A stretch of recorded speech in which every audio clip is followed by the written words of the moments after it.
So this is real quick how we do patio covers. If you notice, there's a drop cloth on the top of the patio cover, and there isn't anything actually on the ground below because we have our pressure set just right so that the fallout will not adhere to the concrete below. So at that point, I'm kind of going over and I'm resetting my pressure. I want to make sure everything's set just right.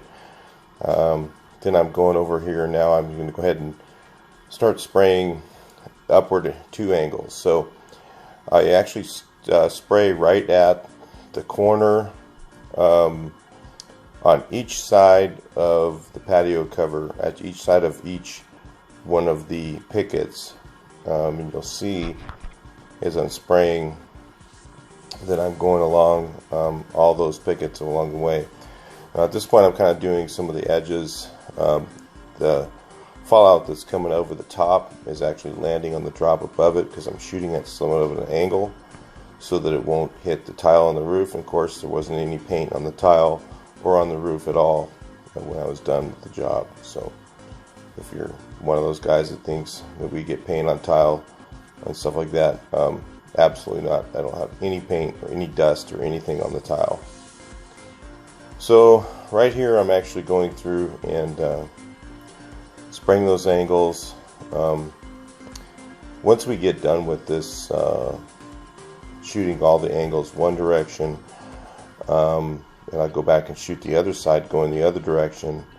Normally what I'll do is I'll do one direction and then I'll let it completely dry, but the guys wanted to just go ahead and do both sides, and I thought, well, it's pretty hot out, so it'll work out pretty good. We can just do both sides and then just move the drop, and it won't load up too much on the drop to where it'll start dripping. That's the main thing I'm worried about, or splattering when you're spraying upward too much paint.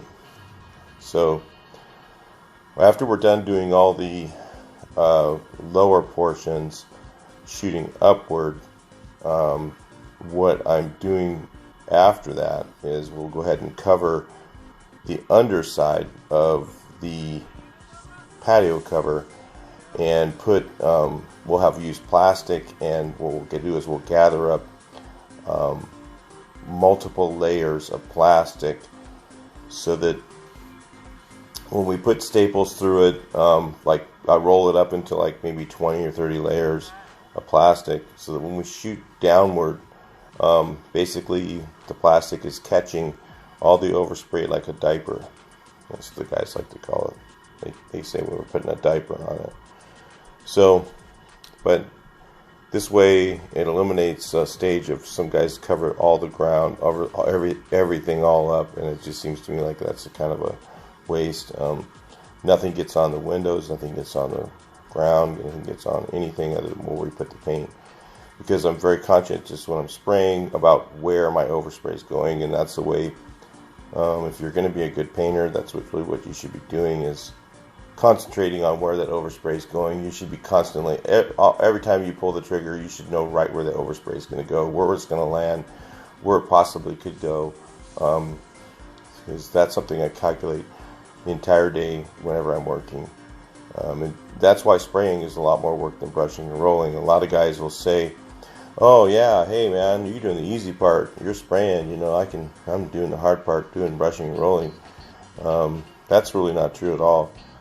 Brushing and rolling is easy compared to spraying, because if you're doing it right, if you're just pulling the trigger and you know, just letting the overspray run wherever it goes, then that's easy, yeah. But when you're trying to calculate where the overspray is going, how much material you're putting on, how even you're putting it on, where the fan edges all the time, then yeah, it's very taxing and you get very tired spraying. So you guys that think it's, I don't know, that's funny. I remember when I first started painting, I used to tell the boss, oh man, you're doing the easy part, you know.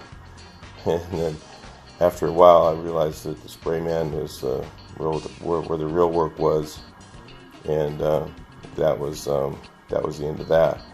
So I never complained anymore after that. But anyway, so it's kind of hot out this day. It was kind of warm. It was about 96 degrees. And see the sun there in this portion of the video. This little section's almost over. Then we're going to go move on to the columns. And when I start painting the columns, you'll notice that I don't have any drops. I don't have anything covered up. And if you watch where the overspray is landing, or there isn't any overspray actually, it's all going straight onto the poles. I'm using a 515 because that's what was already on my gun. So I should be using maybe a 415 or 315 when I did this. But if you look at what you can do to compensate for that is, if you look at how I'm holding the gun, I'm not holding it at exactly a 90-degree angle to the area. I'm actually shooting with it at a 45-degree angle. So when you shoot at a 45-degree angle, what it does is it narrows up your fan, and it eliminates you from having to blow off of things. So I'm constantly watching those angles and things like that. That's something that when you're spraying, you see that 45-degree angle right there. That's a 45-degree angle. It is not. I'm not shooting the fan upward. It's not, but it's not perpendicular to the wall. It's actually, or the column. It's actually 45 degrees.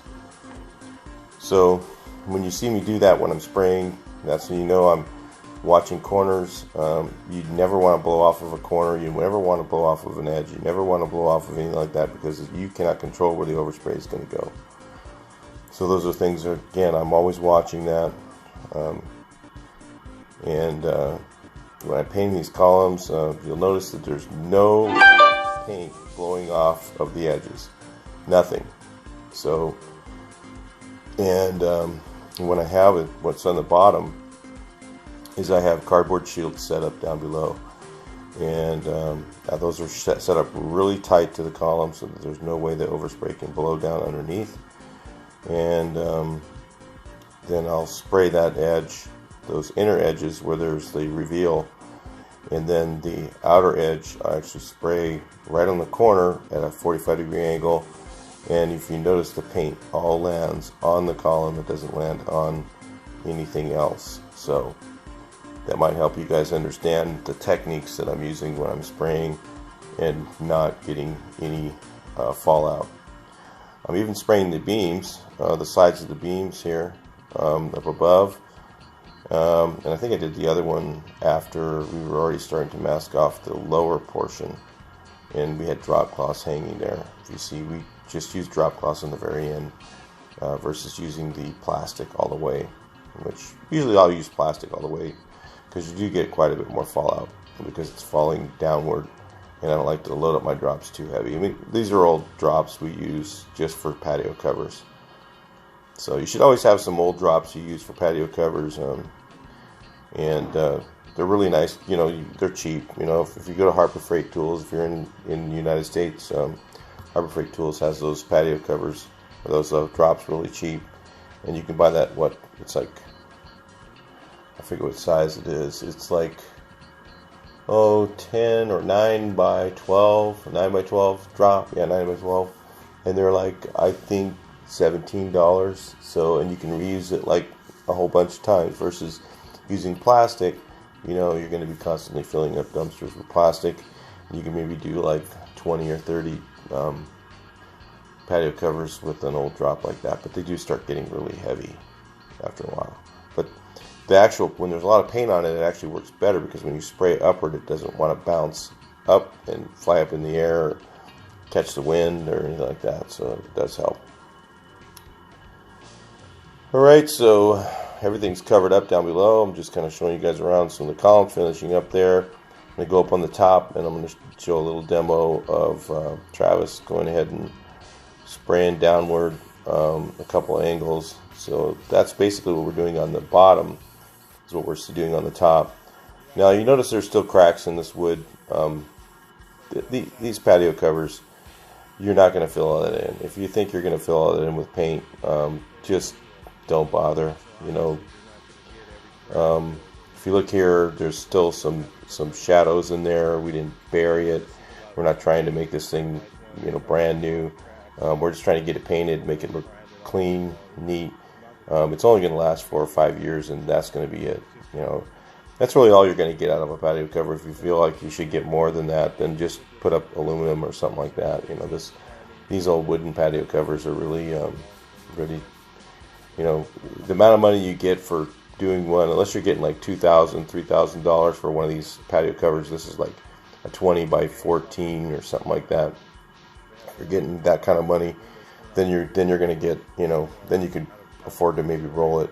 But honestly, most people are not going to want to pay that. So, you know, and if it's that much money, you might as well just replace the wood or something like that, you know, if you're going to do that and try and make it look perfect. So anyway, that's how the top looks when I'm done.